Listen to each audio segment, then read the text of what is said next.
Assalamualaikum mga pagar. We're here at MSU Marawi City right now, kung saan dito na naman tayo maghahanap ng pwede natin ma-interview regarding sa why you should not be afraid of coming to Marawi City, especially studying here in MSU. Alam naman natin na recently lang may nangyaring incident dito sa Marawi City na hindi kaaya-aya.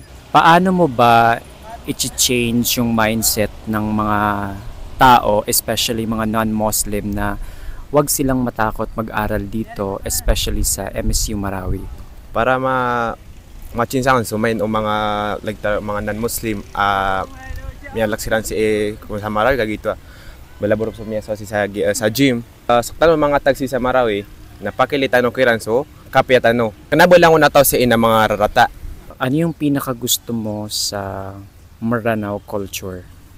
As a Maranao, so ay pinaka mapes kabubayanan pinaka mapes sa culture Maranao na so paparangayan so lot Maranao na gusto ko pamangko so maileran so pagiriran na Maranao makalawid na kaliran na magugupa niran so ginan isa sa miya PPI style Maranao di magugupa. So parang one for all for one, no? Why? One word to describe Maranao. Kind. Tuloy magturo ka sa isang Marawi City, especially sa MSU. Mapia MSU. Ay i-promote rin sa kanyang ginawa sa asawa. Tsaka so, akademikal kaso yung sa'yo na nabuhalang ala.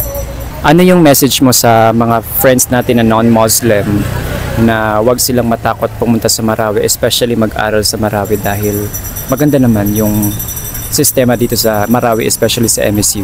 Adigan of kulak, mapia Marawi, sa friendly sa mga Maranao. Welcome sa mga Christian. If there's one thing you love most about Marawi City, ano yon? Culture.